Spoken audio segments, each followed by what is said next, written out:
basically the different caring styles. So we've talked about the medical side, but I want to go now into the family and relationships and so on and so forth. So if you can tell us a bit about the different caring styles and how the family of the loved ones can help. So when we think about interacting with someone with an eating disorder, everyone, nurses on an inpatient unit, therapists and families, tend to show similar patterns.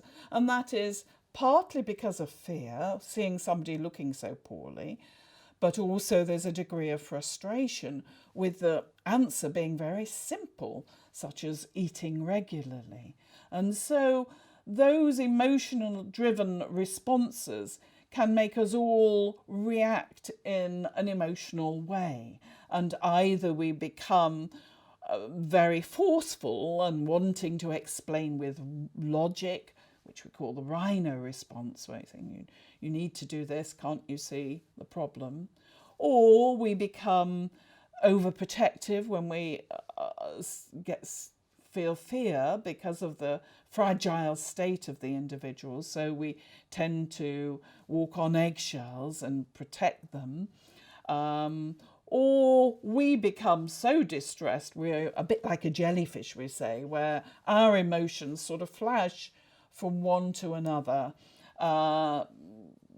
where we can't help steer in any dimension. We're crying or feeling irritable and moving from one to the other. But that has a sting in the tail because it allows emotions to rise within the family.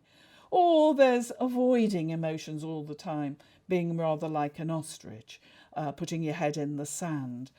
But the message that gives is as though there's nothing wrong or you don't care about it. So each of those extreme styles can be unhelpful. And of course, people move from one to the other, or different members of a family take up these different roles.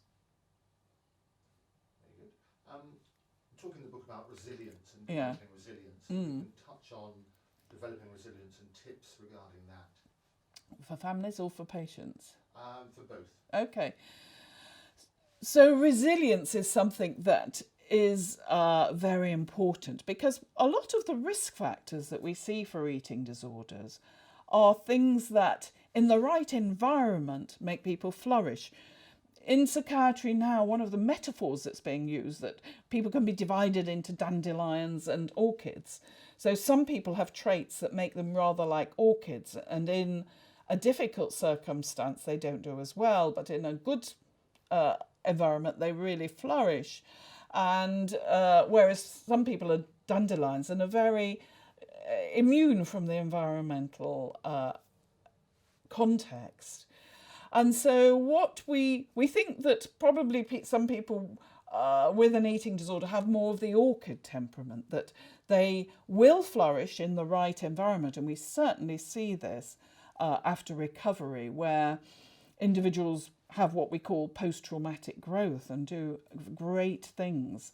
But for whatever reason, the environment they're in, having lots of exams or life events, has put them at risk. And so what we need to do is help them through that tough time to get them more resilient to the environment. One way to build resilience is to help the way we cope emotionally. So to recognise emotions and to have optimal ways of managing those. So emotions are important. Sometimes people with eating disorder try to avoid emotions, and that's the way the eating disorder can be used, but it's not helpful. So teaching ways of recognising emotions, using other people as support, and ways to manage emotions is a really important way of building resilience. And we find that if families are able to help do this, or therapists are able to encourage talk about emotions in therapy, that gives some of the best outcome. Very good. You seem to be sliding to the side. Okay. Are you okay to carry on? I could be, but I don't know whether other people might have let's give them a bit of a go, eh? Okay. Then I can have some